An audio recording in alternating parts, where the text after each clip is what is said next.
Magandang hapon po sa inyong lahat mga mamish at samahan niyo naman ako sa panibagong araw. Tinry ko nga tanggalin itong sampayan namin dito sa likod ng pintuan pero hindi ko na nga matanggal. Alas 4 na nga ng hapon yan mga mamish kaya naman nakapag-decide na nga din ako na maglinis na rito at tinanggal ko na nga muna yung banig at nagwalis na nga din ng dahan-dahan. Kumuha na nga ako ng tubig at nilagyan ko nga lang ng konting powder too at kinuha ko nga lang yung basahan sa kusina. At pinunasan ko na nga dito sa kwarto namin at hindi ko na nga din napunasan yung Durabox namin. Dahil nung nakaraan nga ay napunasan ko no. Tinanggal ko na nga muna yung mga unan dito para mapunasan din yung ilalim no. Buti na nga lang, bising-bising nga yung dalawang junakis ko sa kusina habang naglalaro. Pagkatapos ko nga pinunasan tong floor namin ay pinunasan ko na nga din tong banig at medyo matagal nga bago matuyo. Kaya naman hindi ko na nga muna yung electric pan at tinutok ko na nga muna sa mismong floor. After ko nga pinunasan tong banig ay inayahan ko na nga munang matuyo at bago ko nilagay yung higaan namin. Hindi ko na nga pala tinanggal yung pinaka-cover nga ng foam namin. At pinatungan ko na nga lang ng bedsheet at pinalitan ko na nga lang yung mga punda namin. Pagkatapos ko nga pala nakapaglinis dito sa kwarto namin ay nilinis ko na nga din pala tong ref namin dahil almost 3 months na yata hindi nalilinis. Simula nga nang dumating to mga mami siya, hindi ko na nga din to nalinis pero hindi naman nga din marumi. Pinatay ko na nga muna sandali tong ref namin bago ko nga nilinis to. At tinanggal ko na nga muna yung mga laman nito at kokonti lang din talaga. Bali heto nga lang yung mga pagkain nga ni Tyler at konting ulam. At dahil kokonti na nga lang yung laman ng ref ay tinanggal ko na nga muna at nilinis no. At inayos ko na nga muna yung mga tinapay nga ni Tyler at nilagay ko na nga dito sa ref. As in wala na nga talagang laman tong ref namin at baka naman, char. Tinanggal ko na nga muna yung mga laman dito at pinunasan ko na nga din to at hindi ko na nga naitanggal. Pagkatapos ko nga pala pinunasan ay binalik ko na nga din yung mga ulam namin dito at kokonti lang din talaga yung stock namin. Oh, baka naman, char. Pagkatapos ko nga nakapaglinis sa kwarto at yung ref namin ay binalikan ko na nga din yung kalat dito sa kusina dahil tapos na nga yung dalawang junakis ko. Pating na nga pala sa baldo ng mga oras na nga yan kaya naman nagligpit na nga rin ako dito at inugasan ko na nga yung mga pinagkainan namin. Inayos ko na nga muna yung nakalagay nga dito sa lamesa at binalikan ko na nga pala tong hinuhugasan ko dahil napakarami. Hindi ko nga nahugasan to kanina mga mamish after ko nga nakapagluto at kumain. Yung time na yun mga mamish ay natulog na nga si Bunso kaya naman binantayan ko. Napahaba nga yung tulog ni Bunso kaya naman hinayaan ko na nga muna at bumawi na nga din siya sa pagkakatulog. Dahil pagka iniiwan ko nga siya mga mamish ay bigla na nga lang nagigising kaya naman hindi nakakatulog ng maayos. Kaya naman ang ginawa ko nga ay binantayan ko na nga muna si Bunso bago ko nga gawin itong mga gawaing bahay. Tinawag ko nga si Tyler ng mga oras na nga niyan kaya naman pinaligpit ko na nga yung mga laruan niya kaya naman hetong at binalikan ko na nga din yung hinuhugasan ko. Every time talaga pagka nandito nga ako sa kusina at nakikita ko nga nakalat-kalat nga yung mga laruan niya ay pinapapulot ko no. Dahil nung nakaraan nga mga mamish hawak ko nga si Bunso at muntik na nga din kaming matumba. Dahil hindi ko nga napansin yung laruan nga ni Tyler na kalat-kalat. Kaya naman every time talaga pagka hindi na nga niya gagamitin yung mga laruan ay pinapapulot ko no. Mahirap na nga mga mamish pagka na-slide pa kami. Madalas pa naman pagka tapos na nga si Tyler ay sabog na nga yung mga laruan niya kaya naman hindi ko napapansin. Pagkatapos ko nga pala nakapaghugas ng plato ay hinugasan ko na nga pala yung mga lagayan namin sa ref. At itatabi ko na nga muna pagka may budget nga ay dun ko na nga lang din ilalabas. Sinabay ko na nga pala yung mga nakalagay nga sa ref kaya naman heto nga sinabunan ko no. Dadalawang piraso nga lang to mga mamish at hindi naman nga gaanong marumi. Ginamitan ko na nga ng palanggana yan mga mamish at pinuno ko na nga muna yung tubig bago ko nga hinugasan tong mga to. Dahil hindi na nga kasya sa mismong basket ay nilagay ko na nga muna sa tabi ng Durabox. At tinanggal ko na nga muna yung nakabasket nga at hinugasan ko na nga yung mga kaldero namin. Grabe talaga pagka hindi ko nga hinuhugasan yung mga platuhan namin after nga namin kumain ng tanghali ay ganito na nga katambak pagkagabi. Mga oras na nga to mga mamish ay pinapatulog ko nga si Bunso kaya naman hetong at naririnig nyo. Antok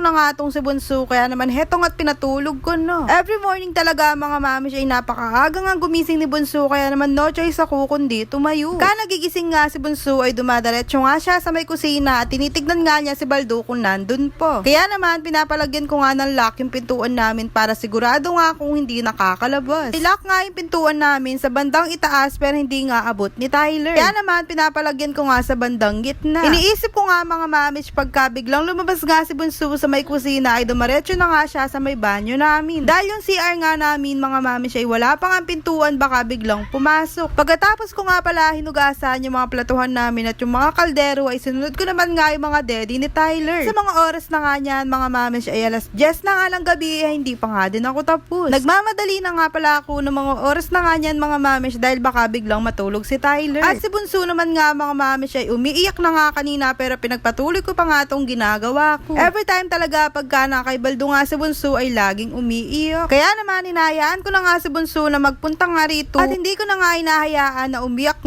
si Bunso pagkagabi. After ko nga pala hinugasan itong mga daddy ni Tyler ay sinunod ko naman nga itong mga letters na binigay nga sa amin. Para naman nga kinabukasan nga ay magamit na nga ni Tyler kaya naman dali-dali ko na nga din tong hinugasan at sinabon nun. Mukhang bago pa nga itong mga to kaya naman dali-dali ko na nga din tong nilagay sa may basket. After ko nga pala hinugasan itong mga daddy at mga platuhan namin eto nga at nilagyan ko na nga na mainit na tubig. Kinabukasan naman nga mga mamish ay dali-dali na nga din kinuha ni Tyler itong mga to at nilagay na nga yung bawat letro. Heto nga pala yung mga puzzle nga na binigay nga sa amin. Mga oras na nga niyan mga mamish ay naligo na nga pala si Bunso at nagsaing na nga din ako ng mga oras na yun. At dahil luto na nga yung kanin namin ay nagluto na nga din pala ako ng tinola at hindi ko na nga pala in-slice yung manok. Pinakulo ko na nga muna itong manok bago ko nga ginisa sa bawang. Hindi na nga pala ako gumamit ng sibuyas para tipid. Nilagyan ko nga lang pala ng magic sarap at konting patis. Pinuhos ko na nga pala ay pinaguluan kanina at pagkatapos nga ay okay na nga yung lasa ay nalagay ko na nga pala yung dahon ng sili. Isipan ko na nga din labahan itong mga damit ni Bunso dahil wala na nga talaga siyang damit. Yun lang, salamat! Bye!